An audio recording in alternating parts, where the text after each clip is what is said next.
Aujourd'hui, à la fin de l'Évangile selon Luc. Alors, si vous êtes à l'Église aujourd'hui pour une première fois, bienvenue. Pour vous, la fin, véritablement, n'est que le début.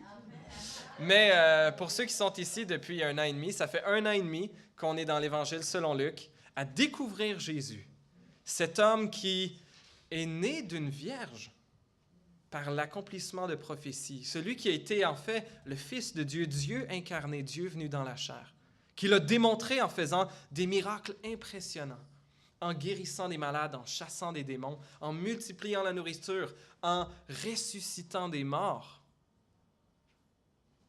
et qui a ensuite demandé à ses disciples, « Qui est-ce qu'on pense que je suis? » Et un des prophètes, Élie, qui est ressuscité des morts. Élie, un grand prophète de l'Ancien Testament, dont on chantait ce matin un chant qui référait à lui. D'autres, c'était Jean-Baptiste, un prophète qui était mort il n'y a pas longtemps. Puis lorsque Jésus demande à ses disciples, « Qui dites-vous que je suis? » Le moins gêné des disciples, l'apôtre Pierre, dit, et cette fois-ci il a raison, « Tu es le Messie, tu es le Christ, le Fils du Dieu vivant. » Et à partir de ce moment-là, Jésus leur annonce pour la première fois qu'il doit souffrir, qu'il doit mourir et ressusciter. Et les disciples ne comprennent pas. Et Jésus va leur répéter, ils ne comprendront pas. Et c'est un point tournant dans l'Évangile selon Luc, ce moment dans Luc chapitre 9, où à partir de ce moment-là, on voit Jésus faire un peu moins de miracles, mais passer plus de temps à enseigner à ses disciples, les préparer pour la signification de l'œuvre qu'il allait accomplir sur cette colline en étant crucifié à l'extérieur de Jérusalem. Et Jésus s'approche résolument de la ville de Jérusalem. On le voit à répétition qu'il a, je pense que l'expression littérale en grec, ça me revient, le titre en anglais, là, qu'il a placé son front comme du fer vers Jérusalem, qu'il est résolu à se rendre à Jérusalem pour mourir. Et c'est ce qu'il fait. Il se laisse arrêter, il se laisse être injustement condamné, il se laisse être crucifié alors que les gens le raillent et lui disent « Ah, si t'es le Messie, si t'es le Fils de Dieu, descends de la croix pour nous le prouver. » Mais c'est précisément parce qu'il est le Messie qu'il reste sur la croix. Et il dit « Est-ce que je ne pourrais pas envoyer des légions d'anges? Je pourrais amener des légions d'anges à mon secours, mais il fallait que ces choses s'accomplissent. » Jésus meurt. Jésus est enterré dans un tombeau de riches. Et pourtant, 3 jours plus tard, la tombe est vide. La pierre est roulée. Des femmes qui venaient embaumer son corps ne le trouvent pas. Des anges leur apparaissent, lui disent que Jésus est ressuscité. Quoi? Elles courent l'annoncer aux disciples. Les disciples ne comprennent pas, ne croient pas. Certains courent vers le tombeau pour voir. Est-ce que c'est vrai? Le tombeau est vraiment vide. Le tombeau est vraiment vide. Qu'est-ce qui s'est passé? Et là, Jésus va commencer à apparaître. Il apparaît à Marie. Il apparaît à Pierre. Il apparaît à 2 disciples qui sont sur le chemin d'Emmaüs. Il apparaît ensuite à ses disciples, aux 12 disciples dans cette chambre haute, dans le texte qu'on va voir ce matin. Ce qui, pour les disciples, c'est la fin de leurs aspirations. Le Messie mourait. En fait, c'était juste le début. Et aujourd'hui, on arrive à la fin de l'Évangile selon Luc et c'est juste le début. C'est le début de l'histoire de l'Église. Et pour ceux qui croient en Jésus, c'est le début de notre histoire aussi. Alors, je vous invite à tourner avec moi dans l'Évangile selon Luc. Les quelques derniers versets de ce magnifique évangile, ce magnifique récit de la vie de Jésus, de sa mission, de ses paroles. J'ai divisé notre texte ce matin en 3 sections. Tout d'abord, l'apparition renversante. C'est 3A, l'apparition renversante. Deuxièmement, l'accomplissement des Écritures. Et troisièmement, l'ascension qui nous est profitable. Tout d'abord, l'apparition renversante. Juste avant ça, on a les disciples qui étaient sur le chemin d'Emmaüs, comme on a vu la semaine passée, qui reviennent en hâte jusqu'à Jérusalem pour dire aux disciples, « On a vu Jésus, il est vraiment ressuscité. Il nous a parlé, il nous a expliqué. Même on ne l'a pas reconnu. Et quand il a brisé le pain, après avoir prié, là, finalement, c'est comme si nos yeux ont été ouverts puis on l'a reconnu. Et les disciples, avant ça, leur disent, hey, « Jésus est vraiment ressuscité, il est apparu à Pierre. » Et là, boum, on rentre dans le texte d'aujourd'hui. Luc 24, verset 36. Je lis la parole de Dieu. « Il parlait encore quand Jésus lui-même se présenta au milieu d'eux et leur dit, « Que la paix soit avec vous. » Saisis de frayeur et d'épouvante, ils croyaient voir un esprit. Mais Jésus leur dit, « Pourquoi êtes-vous troublés? Et pourquoi de pareilles pensées surgissent-elles dans votre cœur? Regardez mes mains et mes pieds. Touchez-moi et regardez. Un esprit n'a ni chair ni eau, comme vous le voyez bien, j'en ai. » En disant cela, il leur montra ses mains et ses pieds. Cependant, dans leur joie, ils ne croyaient pas encore et ils étaient dans l'étonnement. Alors il leur dit, « Avez-vous ici quelque chose à manger? » Ils lui présentèrent un morceau de poisson, un morceau de poisson grillé. Il en prit et en mangea devant eux. Quelle apparition renversante! Jésus savait que ses disciples auraient peur. Pourtant, ils le savaient. Plusieurs d'entre eux, c'était la première fois qu'ils voyaient Jésus ressuscité. Mais Pierre l'avait déjà vu, les 2 disciples sur le chemin d'Emmaüs l'avaient déjà vu. Il y avait d'autres personnes aussi. Mais lorsque Jésus apparaît au milieu d'eux, je pense que c'est l'apôtre Jean qui nous dit que la porte était barrée à double tour et tout d'un coup, Jésus est parmi eux. On a vu la semaine passée que les disciples sur le chemin d'Emmaüs, Cléopas et son compagnon, sa compagne, lorsqu'ils ont reconnu Jésus, que Jésus a disparu, qu'il avait la capacité, on dirait, de se téléporter, et Jésus est peut-être allé voir Pierre et peut-être allé voir d'autres personnes, et là maintenant Jésus apparaît au milieu d'eux dans cette chambre où ils se trouvent, et ils sont saisis de frayeur et d'épouvante, croyant voir un esprit. Dans la plupart des cultures, et même si on sonde les gens dans la rue ou si vous sondez vos collègues, votre famille, la majorité des gens croient certainement pas dans la véracité de la Bible, mais dans un monde spirituel, oui, je pense que c'est pas unanime du tout, mais beaucoup de gens croient dans un monde spirituel qui pourrait y avoir des esprits, l'esprit des morts qui demeure et qui pourrait réapparaître. Et ce n'est pas quelque chose qui était présent dans le judaïsme. Les Juifs, on leur interdisait toute forme de communication avec les morts. En fait, je pense qu'une théologie complète de ça nous dit que lorsqu'un mort apparaît, c'est bien plus probablement un démon qui se fait passer pour un membre de la famille décédée ou une personne décédée. Mais là, les Juifs croient que Jésus est une forme de fantôme, et ils sont terrifiés, qu'est-ce qui pourrait lui arriver.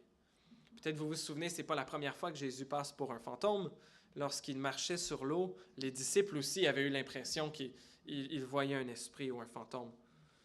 Mais Jésus leur dit, « Que la paix soit avec vous. » Jésus savait qu'ils seraient effrayés. Et Jésus venait leur apporter plus qu'une paix de ce qu'ils pourraient être effrayés. Certainement, que la paix soit avec vous est une forme de salutation juive. C'est shalom, paix sur toi, que la paix soit avec toi. Nos amis qui parlent arabe aussi ont une phrase similaire, salam alaikum. Salam, shalom, c'est très proche. Ça veut dire aussi que la paix soit avec toi et on répond alaikum salam. C'est une belle façon, une belle présentation. Je pense qu'en français, le bonjour est un peu ça aussi. Je vous souhaite un bon jour. Je vous souhaite une belle journée. Mais Jésus est venu apporter plus qu'une forme de politesse ici. Où il est venu pour faire plus que calmer leur crainte. Jésus, en fait, est venu apporter une paix durable. Une paix entre Dieu et les êtres humains. Et une paix au milieu de nous qui ne peut s'atteindre que par Jésus-Christ. Un passage bien connu que l'on chante à Noël. Les anges annonçaient la paix sur terre. Lorsqu'ils ont chanté « Gloire à Dieu dans les lieux très hauts, paix sur la terre et bienveillance parmi les hommes ». Même lorsque Jésus rentrait à Jérusalem, les gens chantaient et disaient « Béni soit le roi qui vient au nom du Seigneur, paix dans le ciel et gloire dans les lieux très hauts ». Jésus venait apporter une paix durable chez ses disciples, mais aussi comme espoir pour notre monde.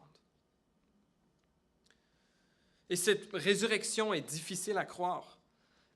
Pour les disciples, et bien que Jésus leur apparaît, il a besoin de leur donner de multiples preuves qu'il est bel et bien physiquement présent, qu'il n'est pas qu'un esprit. Il leur montre ses mains et ses pieds, de toute évidence leur montrant les cicatrices qui sont encore sur son corps.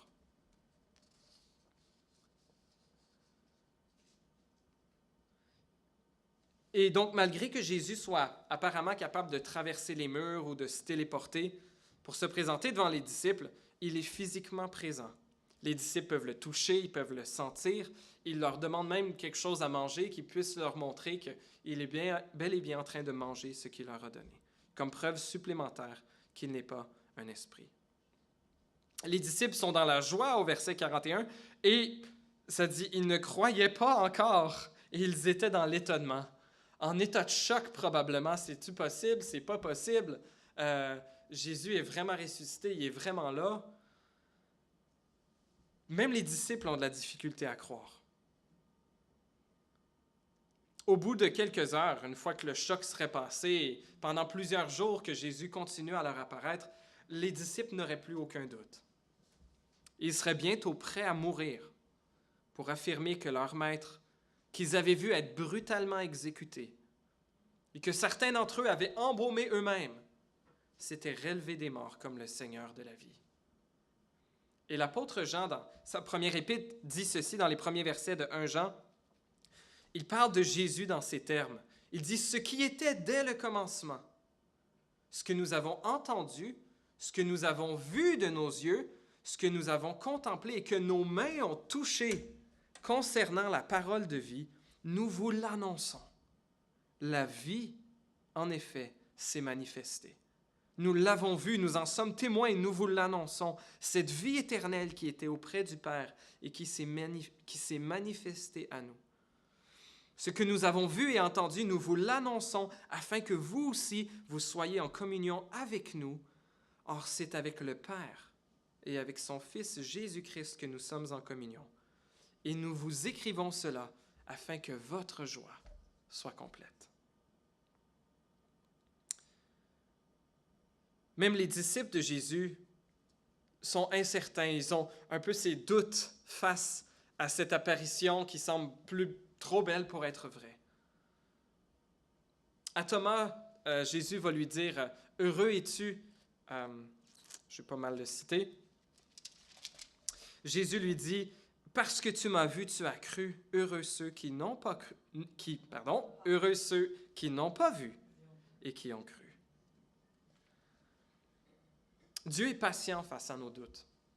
Dieu a aidé ses disciples, leur a donné de multiples raisons de croire. Encore en est-il aujourd'hui. Dieu est patient face à nos doutes et il a des bonnes réponses à nous donner. Peut-être que les réponses ne nous satisferont pas entièrement, mais elles sont suffisantes pour nous convaincre que Jésus est bel et bien le Messie, qu'il est bel et bien ressuscité, qu'il est le meilleur espoir que ce monde a à offrir. Le corps de Jésus est un avant-goût des corps transformés. Il est substantiel et reconnaissable en tant qu'être humain, mais il a été comme redessiné et adapté à l'éternité d'une manière que nous ne pouvons pas entièrement comprendre. Un auteur comparait cela à un objet d'acier, à une ancre en acier, par exemple. Une ancre de bateau en acier qu'on utilise pour attacher les bateaux dans le fond de la mer ou d'un lac. On ne pourrait pas remplacer une ancre par quelque chose en plastique. Une ancre de plastique ne servira à rien, ne serait pas capable de tenir un bateau. Sauf qu'une ancre en acier, elle rouille. elle va s'oxyder, elle peut même finir à être affaiblie et à ne plus être utilisable parce qu'elle rouille tant. Un peu comme nos corps, qui, à chaque jour, dépérissent un petit peu plus. Je ne sais pas à quel moment on atteint le sommet. Est-ce que c'est à 21 ans, 25 ans? Bon, la plupart d'entre nous, on est rendu de l'autre bord, de la pente descendante, où à chaque jour, nos corps dépérissent. Au niveau génétique, il y a des mutations qui font que notre corps vieillit. Et je crois qu'on ne sera jamais capable d'arriver à avoir la vie éternelle ici sur Terre. Et ce ne serait pas souhaitable non plus. Mais si on prenait une encre en acier inoxydable, elle serait aussi solide qu'une encre en acier, mais incapable de s'oxyder, incapable de rouiller. Le corps glorifié de Jésus est un peu similaire. Il ressemble beaucoup à l'original, mais lui est incapable de vieillir, incapable de souffrir, incapable de mourir. La Bible nous dit que de la même façon que Jésus est ressuscité dans un corps qui ne meurt pas, au jour où Jésus va revenir, nous tous qui serons morts allons aussi ressusciter pour revêtir des corps qui ne mourront pas eux non plus. Cette promesse est pour tous ceux qui auront fait Jésus leur maître et leur roi. Donc le corps ressuscité de Jésus et nos futurs corps ressuscités possèdent un grand nombre des caractéristiques du corps terrestre.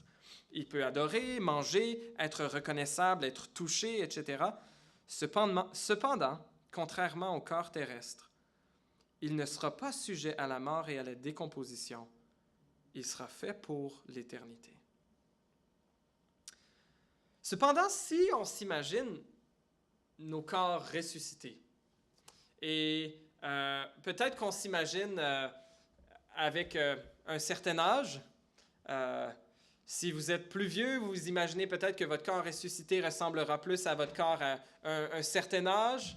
Si vous avez une blessure ou si même vous avez perdu un membre, on s'imagine certainement que nos corps seraient entiers, que nos corps seraient pleinement en santé, que tous nos membres seraient présents. Même des gens qui auraient vécu comme infirmes ou paralysés, toute leur vie, imagineraient que dans l'éternité, ils auront un corps sans problème.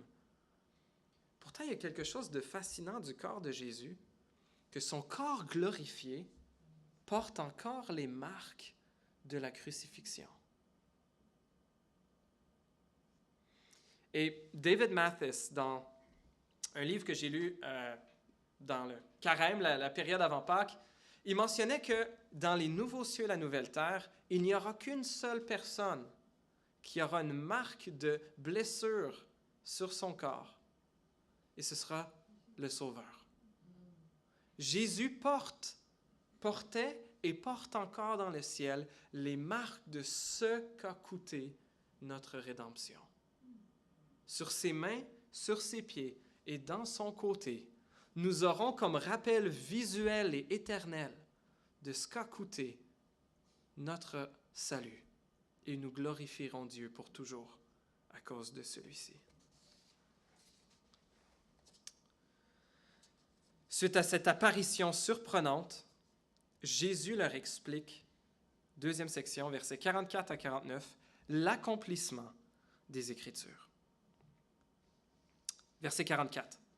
Puis Jésus leur dit, « C'est ce que je vous ai dit. C'est ce que je vous disais lorsque j'étais encore avec vous.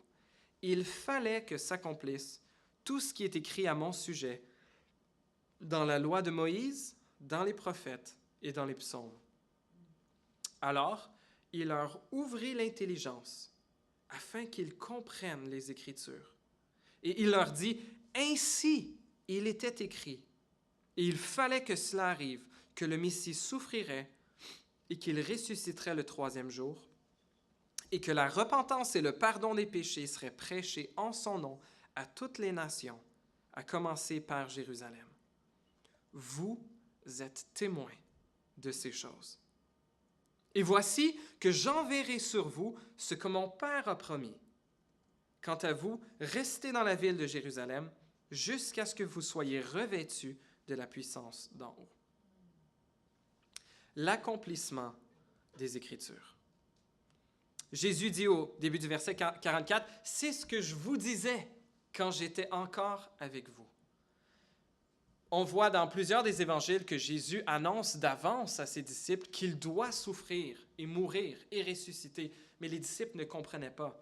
C'est mentionné à 3 reprises dans l'Évangile selon Luc, dans les chapitres qu'on a traversés dans la dernière année. Dans Luc 9, 43, Jésus dit ceci, « Quant à vous, écoutez bien ceci, le Fils de l'homme doit être livré entre les mains des hommes. » Il est écrit ensuite, « Cependant, les disciples, ne comprenaient pas cette parole. Elle était voilée pour eux, afin qu'ils n'en saisissent pas le sens. Et ils avaient peur de l'interroger à ce sujet. » Aussi dans Luc 18, verset 31, Jésus prit les 12 avec lui et leur dit, « Nous montons à Jérusalem, et tout ce qui a été écrit par les prophètes au sujet du Fils de l'homme va s'accomplir. En effet, il sera livré aux non-juifs, on se moquera de lui, on l'insultera, on crachera sur lui, et après l'avoir fouetté, on le fera mourir. Le 3e jour, il ressuscitera. » Mais les disciples ne comprirent rien à cela. C'était pour eux un langage obscur, des paroles dont ils ne saisissaient pas le sens.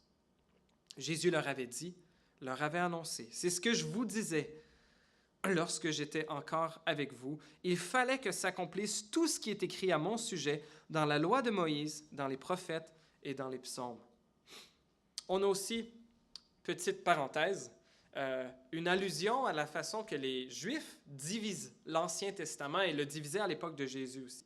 La loi de Moïse, les prophètes et les psaumes. Nos amis juifs, aujourd'hui, même parlent de l'Ancien Testament.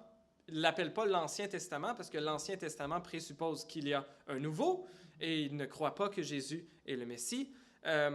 Donc, ils peuvent l'appeler la Bible hébraïque ou ils l'appellent aussi la Tanakh. T-A-N-A-K, la Tanakh.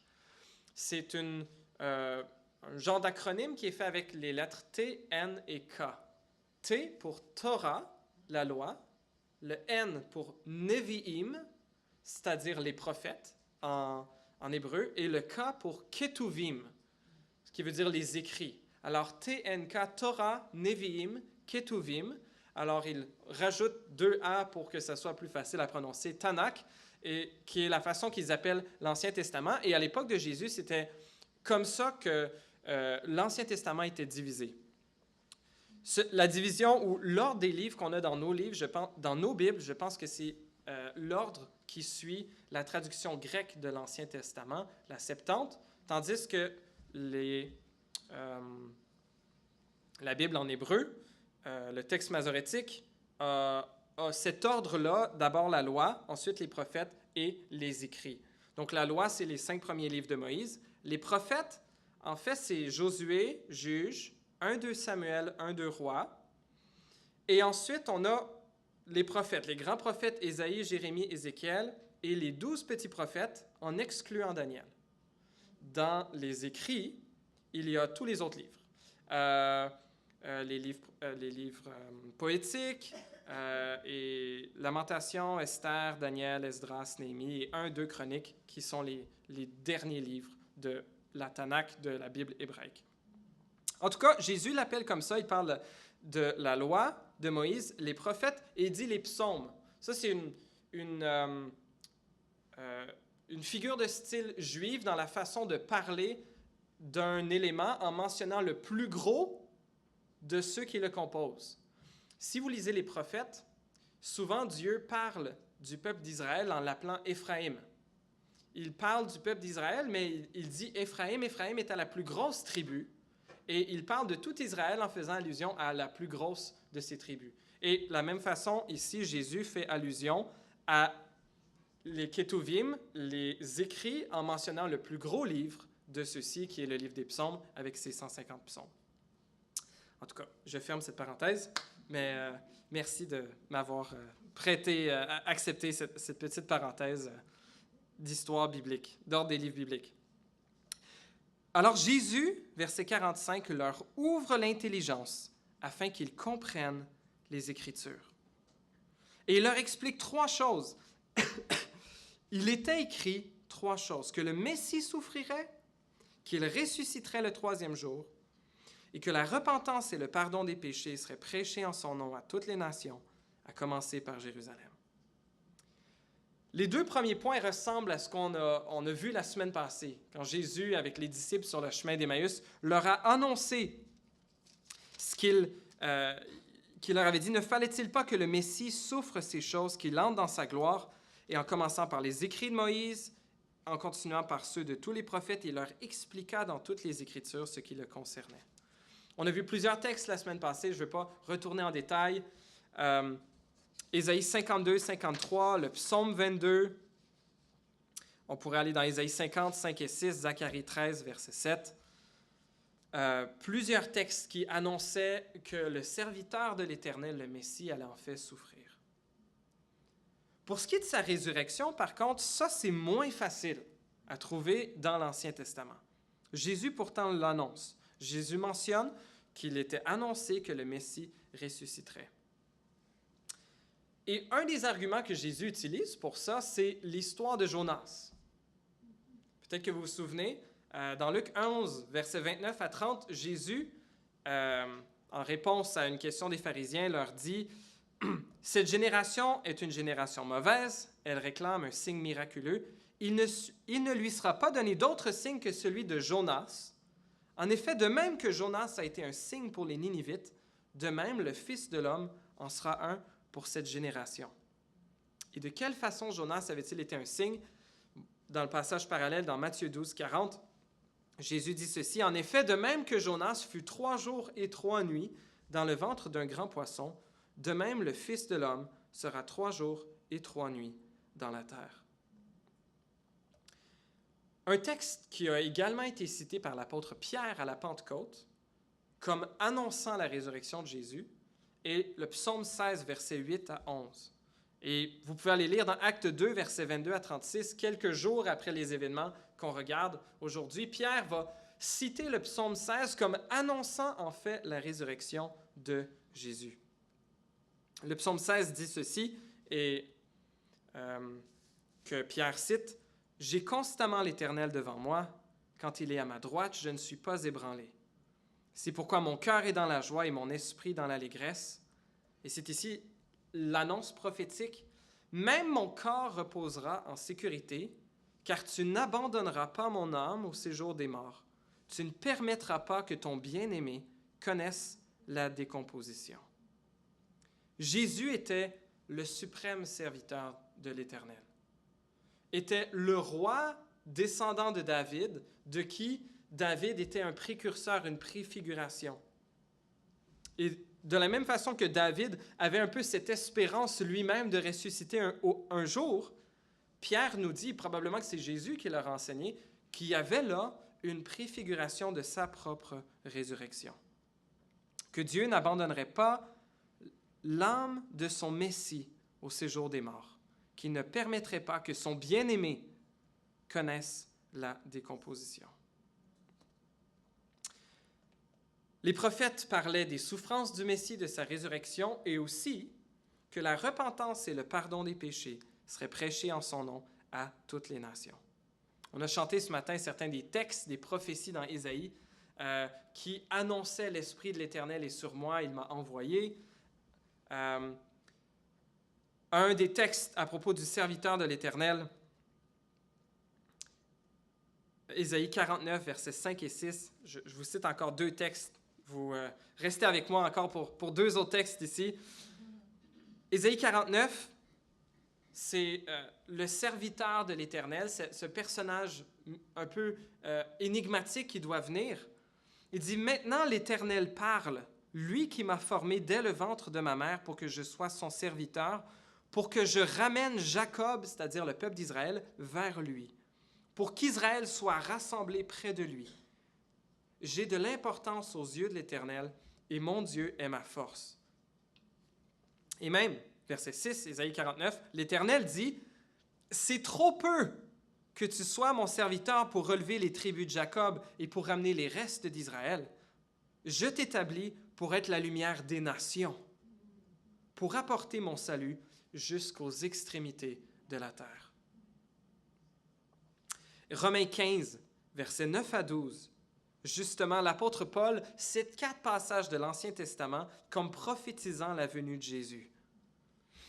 Le fait que le salut serait prêché à toutes les nations. Pas seulement aux Juifs, mais aux gens de toute origine ethnique, de toute langue, de tout pays. L'apôtre Paul, en Romains 15, verset 9, dit ceci: « Quant aux non-juifs, ils célèbrent Dieu à cause de sa bonté, comme le dit l'Écriture. » Il cite le psaume 18. « C'est pourquoi je te louerai parmi les nations et je chanterai à la gloire de ton nom. » Il est dit encore, Deutéronome 32, « Nation, réjouissez-vous avec son peuple. » Et encore, psaume 117, le plus petit psaume de la Bible, si vous étiez enfant et que vous faisiez promettre un bonbon ou quoi que ce soit, un 5 $ pour mémoriser un chapitre de la Bible, allez mémoriser le psaume 117 et ses 3 versets. Ça se fait très bien.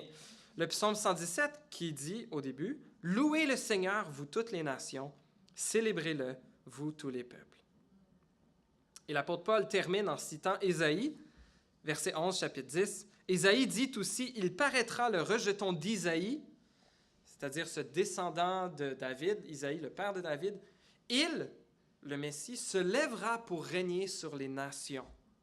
Les nations espéreront en lui. » C'était déjà là dans l'Ancien Testament que le Messie souffrirait, qu'il ressusciterait des morts et que la repentance et le pardon des péchés seraient annoncés en son nom jusqu'aux extrémités de la terre. En commençant, dit-il, par Jérusalem. Jérusalem, la ville qui l'a crucifié. Jérusalem, la ville qui l'a injustement condamné.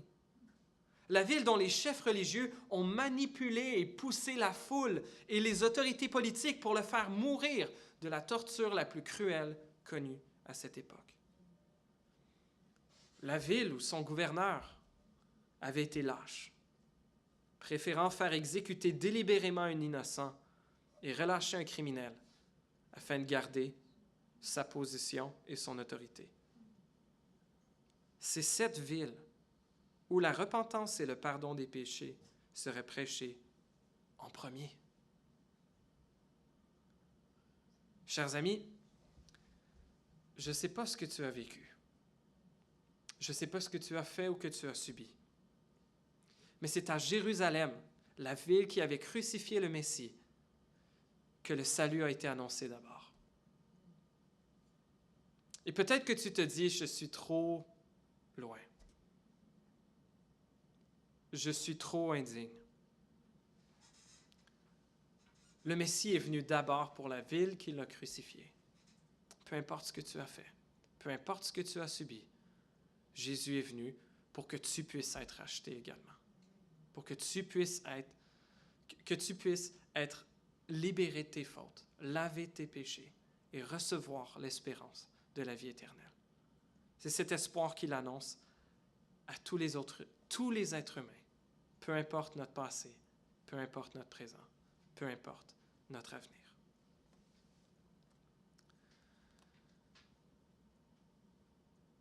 Le texte continue au verset 50, où Jésus dit qu'il les conduisit jusque vers Béthanie. On arrive à la dernière section, à cette ascension qui nous est préférable, qui nous est bénéfique. Et si on lisait juste ici, dans l'Évangile selon Luc, on pourrait avoir l'impression que tout ça se passe la même journée. Que Jésus apparaît à ses disciples et ensuite qu'il les conduisit jusqu'à Béthanie, de l'autre côté de le mont des Oliviers.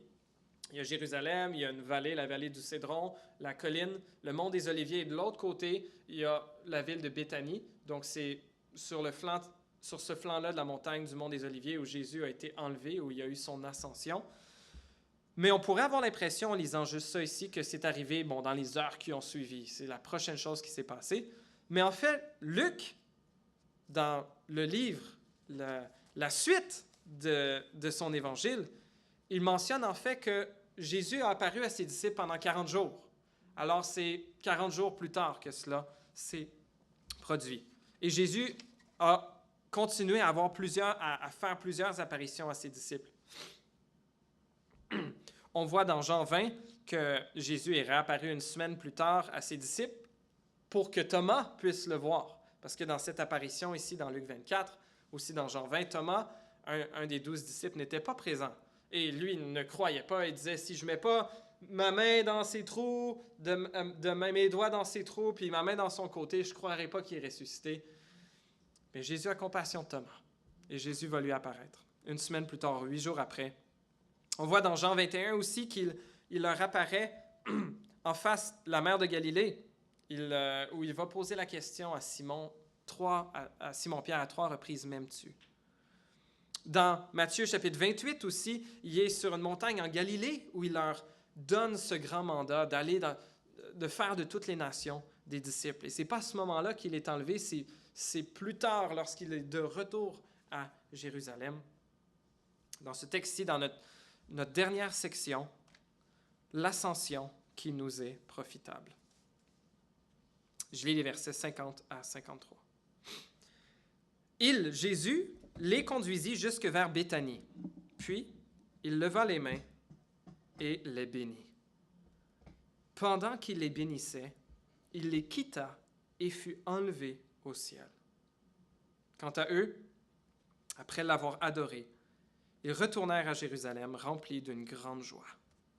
Ils étaient constamment dans le temple, louant et bénissant Dieu. La page d'après, si on lisait Luc et Actes comme une suite, le premier chapitre des Actes des Apôtres, au verset 9, il y a un petit peu plus d'informations sur ce moment où Jésus est enlevé au ciel. Et je vais vous lire ces quelques versets dans Actes 1, versets 9 à 12. Il est écrit ceci, « Après avoir dit cela, certains textes qu'on va voir dans un instant, Jésus s'éleva dans les airs pendant qu'ils le regardaient, et une nuée le cacha à leurs yeux. Et comme ils avaient les regards fixés vers le ciel, pendant qu'ils s'en allaient, 2 hommes habillés de blanc leur apparurent et dirent, « Hommes de Galilée, pourquoi restez-vous à regarder le ciel?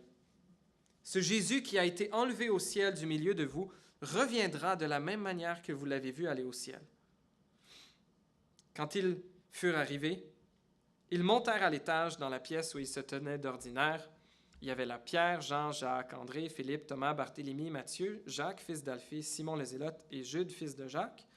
Tous persévéraient d'un commun accord dans la prière avec les femmes, avec Marie, la mère de Jésus, et avec les frères de Jésus.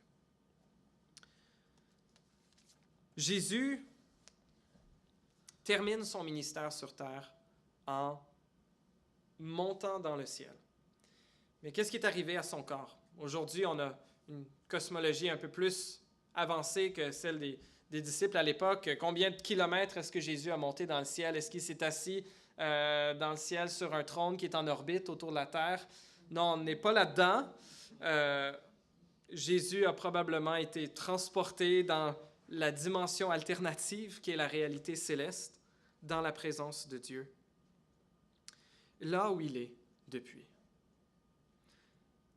Dans le superbe texte que Arnaud nous a lu tantôt, dans Jean 16, verset 7, Jésus dit, « Cependant, je vous dis la vérité, il vaut mieux pour vous que je m'en aille. »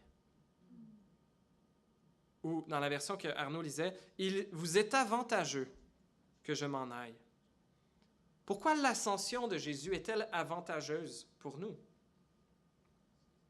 Bien, j'aimerais vous proposer 5 raisons pour terminer. La première, c'est que Jésus s'est assis à la droite de Dieu pour régner sur l'univers entier. C'est d'ailleurs ce que Jésus avait annoncé. Devant le Sanhédrin, alors qu'on le pousse en lui disant « Es-tu le Fils de Dieu? » Jésus leur répond encore plus que ça. Il dit « Désormais, le Fils de l'homme sera assis à la droite du Dieu Tout-Puissant. » Et les apôtres l'ont aussi proclamé. Quelques jours plus tard, une dizaine de jours à peu près après l'ascension, après avoir été rempli de l'Esprit avec tous les disciples, l'apôtre Pierre s'adresse à la foule et il leur dit « C'est ce Jésus que Dieu a ressuscité, nous en sommes témoins. Élevé à la droite de Dieu, il a reçu du Père le Saint-Esprit qui avait été promis et il l'a déversé, comme vous le voyez et l'entendez. David, en effet, n'est pas monté au ciel, mais il dit lui-même, « Le Seigneur a dit à mon Seigneur, parlant du Messie, « Assieds-toi à ma droite jusqu'à ce que j'aie fait de tes ennemis ton marchepied. » Que toute la communauté d'Israël sache donc avec certitude que Dieu a fait Seigneur et Christ, Messie, ce Jésus que vous avez crucifié. Jésus est monté au ciel et s'est assis à la droite de Dieu. Il y a eu une cérémonie de couronnement qui s'est produite dans le ciel lorsque Jésus y est monté. 1 Pierre 3, versets 21-22, nous dit ceci, « Jésus-Christ qui est monté au ciel a reçu la soumission des anges, des autorités et des puissances et se trouve à la droite de Dieu. » Même Étienne, le premier martyr, après son grand discours, alors qu'on voulait le faire mourir, Dieu lui donne cette vision. Il dit que Étienne, rempli du Saint-Esprit, fixa les regards vers le ciel et vit la gloire de Dieu et Jésus debout à la droite de Dieu. Et il dit, « Je vois le ciel ouvert et le Fils de l'homme debout à la droite de Dieu. » Lorsque Jésus est monté au ciel, il y a eu une grande cérémonie de couronnement qui nous était déjà racontée au psaume 110, où Dieu a dit à son Messie, « Assieds-toi à ma droite, viens participer à mon règne. » Jésus est monté au ciel et il s'est assis pour régner. Jésus a aussi, deuxièmement, complété la purification pour nos péchés au ciel. Ce texte fabuleux dans Hébreux 9 que Ovidiu aime bien nous rappeler, qui nous dit ceci, « Quant à Christ, il est venu comme grand prêtre des biens à venir. Il a traversé, il parle du temple des cieux, le tabernacle plus grand et plus parfait qui n'est pas construit par la main de l'homme, c'est-à-dire qui n'appartient pas à cette création. Et il est entré une fois pour toutes dans le lieu très saint céleste, non pas avec le sang de boucs et de jeunes taureaux, mais avec son propre sang. Il nous a ainsi obtenu un rachat éternel. » Jésus est monté au ciel pour compléter la purification pour nos péchés au ciel. Son œuvre est complète et totale. Il n'y a plus rien à ajouter. Il n'a plus rien à ajouter à son salut. Et toi non plus, tu n'as rien à y ajouter. Tu ne peux rien ajouter à l'œuvre de Jésus. Il nous appelle à nous détourner de nos fautes, à placer notre confiance entière en lui et à faire de lui le maître et le roi de nos vies. Est-ce que nous soyons prêts à l'obéir à tout point de vue? Mais ce ne sera pas notre obéissance qui sera garante de notre salut. C'est le salut opéré parfaitement, de façon finale, par Jésus. Troisième bénéfice de l'ascension de Jésus, il intercède pour nous et nous défend contre l'accusateur. 1 Jean 2,1, l'apôtre Jean dit « Mes petits enfants, je vous écris cela afin que vous ne péchiez pas. Mais si quelqu'un a péché, nous avons un avocat ou un défenseur auprès du Père, Jésus-Christ, le juste. » Un autre texte nous dit ceci, Romains 8, « Qui accusera ceux que Dieu a choisis? C'est Dieu qui les déclare justes. Qui les condamnera? Jésus-Christ est mort, bien plus il est ressuscité, il est à la droite de Dieu et il intercède pour nous. » Cher ami, quand tu as l'impression peut-être que tu es tout seul, que tu es oublié, que personne ne prie pour toi, Jésus, lui, à la droite de son Père, prie pour toi. Jésus te défend contre les accusations du diable qui disent « Ah, celui-ci, celle-ci. »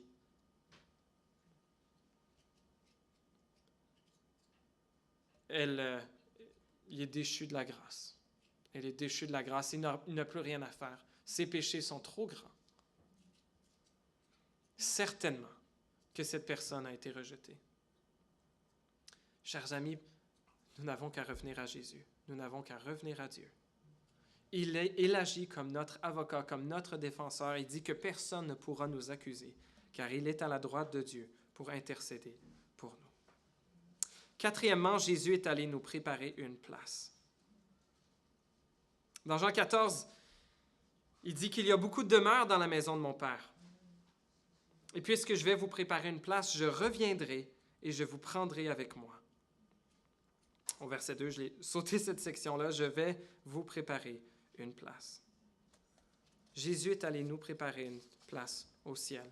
Et, comme le disait la suite de Jean 16, verset 17, la raison principale pour laquelle l'ascension de Jésus nous est bénéfique, c'est afin qu'il nous envoie le Saint-Esprit. Et c'est ce qu'il dit dans ce verset. « Je vous dis la vérité, il vaut mieux pour vous que je m'en aille. En effet, si je ne m'en vais pas, le défenseur ne viendra pas vers vous, mais si je m'en vais, je vous l'enverrai. » Il s'agit du Saint-Esprit. Le Saint-Esprit qui vient être la présence même de Jésus dans le cœur de tous ceux qui croient en lui. Jésus envoyait ses apôtres dispersés un peu partout pour annoncer la bonne nouvelle, qu'il était le Messie, qu'il était le seul espoir du monde. Et les disciples, malgré qu'ils étaient heureux d'avoir Jésus avec eux dans la chair, de le voir, de pouvoir le toucher, de pouvoir l'entendre, Jésus leur disait, c'est mieux pour vous que je m'en aille. Et je vais revenir d'une meilleure façon. Il allait nous envoyer son Saint-Esprit, de sorte que peu importe où nous sommes, Jésus est avec nous, par son Esprit. Le Saint-Esprit est venu aussi pour nous, pour les apôtres d'une façon particulière, mais pour nous aussi, pour nous rappeler les paroles de Jésus et pour nous révéler sa gloire.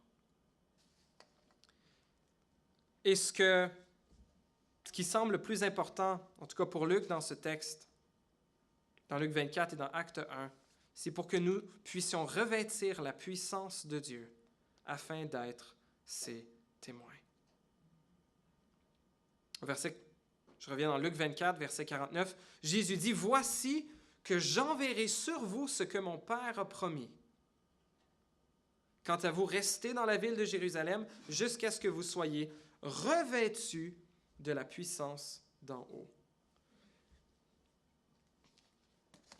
Dans Acte 1, verset 8, Jésus dit, « Vous recevrez une puissance lorsque le Saint-Esprit viendra sur vous, et vous serez mes témoins dans toute la Judée, dans la Samarie et jusqu'aux extrémités de la terre. » Il était mieux pour nous que Jésus monte au ciel afin de nous envoyer par le Saint-Esprit la puissance d'être ses témoins. C'était la même chose pour les apôtres et c'est la même chose pour nous aujourd'hui. Nous ne pouvons pas dépendre de nous-mêmes, de nos capacités, de nos arguments, de nos illustrations. Il faut l'œuvre de l'Esprit de Dieu pour convaincre les cœurs que Jésus est bel et bien l'espoir du monde. Et les disciples ont obéi à Jésus, ils sont retournés à Jérusalem pour prier et attendre ce Saint-Esprit, comme Jésus le leur avait dit. Jésus veut de même nous remplir de cet esprit pour que nous puissions goûter à la présence de Dieu. Que nous puissions verser nos cœurs dans la parole certaine révélée de Dieu dans la Bible. Que Dieu nous rappelle par elle les paroles de Jésus. Et pour que nous puissions être des témoins puissants, pas par nos capacités, pas par notre habileté, mais par l'œuvre surnaturelle de l'Esprit de Dieu.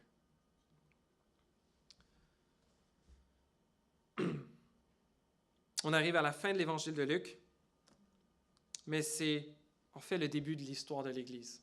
C'est le début de notre histoire. Une histoire qui se termine et qui commence avec l'adoration et la joie.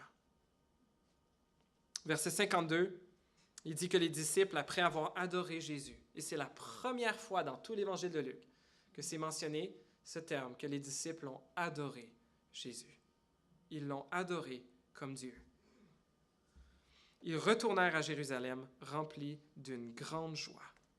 Ils étaient constamment dans le temple, bénissant Dieu. Que Jésus soit au ciel et règne, qu'il nous prépare une place, qu'il intercède pour nous, qu'il nous ait envoyé son esprit pour que nous soyons ses témoins. C'est une source d'adoration inépuisable, une source de grande joie.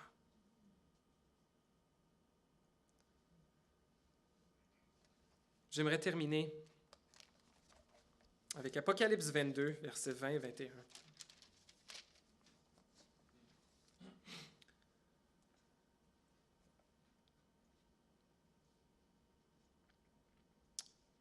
Alors que Jésus parle à l'apôtre Jean, Jean a vu toutes ces choses, ces grandes visions du ciel, des choses à venir. Au verset 17, ça dit que l'Esprit et l'épouse, l'Église, disent « Viens ». On l'a chanté tantôt. Que celui qui entend dise « Viens ». Que celui qui a soif vienne. Que celui qui veut de l'eau de la vie la prenne gratuitement. Je saute au verset 20. Et là, il est question de Jésus. Celui qui atteste ces choses dit « Oui, je viens bientôt. » Amen. Viens, Seigneur Jésus. Seigneur notre Dieu, cette histoire, nous voulons qu'elle soit la nôtre. Nous voulons qu'elle soit l'histoire de nos vies, qu'elle soit l'histoire de notre Église. Que tu nous remplisses de cette puissance, Seigneur, de ton Saint-Esprit pour être tes témoins, pour avoir des cœurs remplis d'adoration et de joie. Dans l'espérance d'une grande, grande consolation pour nos cœurs du retour de Jésus. Merci Seigneur parce que ce monde ne continuera pas à s'autodétruire. Parce que les êtres humains ne persévéreront pas éternellement dans l'injustice. Parce que nous ne serons pas toujours pris avec ce corps pécheur. Parce que nous ne vivrons pas toujours la maladie et la souffrance. Parce que bientôt tu feras toutes choses nouvelles. Oui, Seigneur Jésus, viens bientôt. Viens bientôt. Et merci de cette promesse certaine que tu nous l'as dit. Oui, je viens bientôt. Maranatha, viens Seigneur Jésus. Amen.